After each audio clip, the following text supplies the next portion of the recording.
Kenya imeiomba Tanzania kumwachia mwanaharakati Boniface Mwangi. Wizara ya mambo ya nje ya Kenya imeitolea wito mamlaka nchini Tanzania kumwachilia mwanaharakati Boniface Mwangi aliyekamatwa jijini Dar es Salaam siku ya Jumatatu.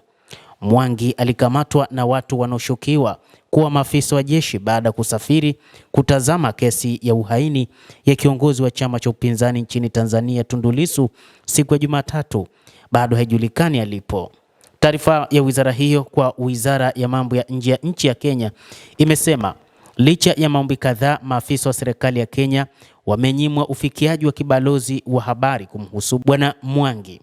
Wizara pia ina wasiwasi juu ya afya yake, ustawi wa jumla na kukosekana kwa habari kuhusu kuzuiliwa kwake, ilisema.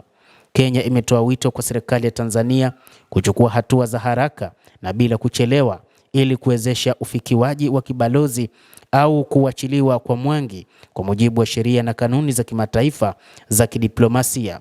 Kenya na Tanzania ni nchi wanachama wa mkataba wa Vienna wa mwaka 1963 wa mahusiano ya kibalozi ambao unasema kwamba maafisa wa kibalozi watakuwa na uhuru wa kuwasiliana na kuwafikia raia wa nchi iliyowatuma kuweza kuwafikia.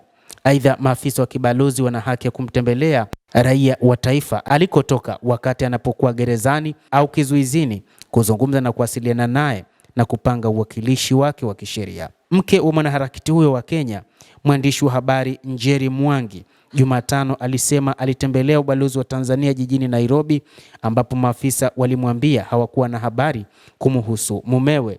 Mara ya mwisho nilizungumza na Boniface Jumatatu alasiri. Mamlaka ya Tanzania inasema wamemfukuza, lakini kwa nini hakuna mawasiliano? Boni yuko wapi? Aliwaambia waandishi wa habari jijini Nairobi. Turudishieni Boniface, amejeruhiwa au amekufa.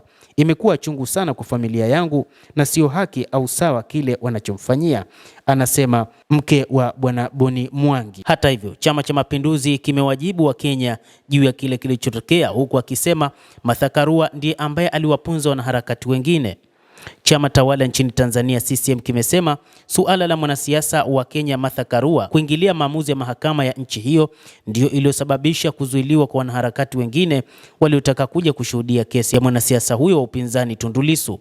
Katika mahojiano maalum na shirika la habari la BBC, makamu mwenyekiti wa chama hicho Stephen Wasira amesema hatua hiyo ilikuwa ni kama kuingilia maamuzi ya ndani ya nchi, kitu ambacho hakikubaliki.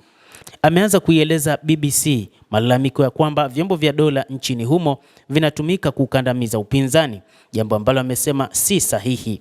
Hata hivyo, katibu itikadi na uenezi wa chama hicho Amos Makala na pia alielezea kwamba Tanzania haipo tayari kuruhusu uingiliaji wa masuala yake ya ndani kutoka kwa mataifa mengine.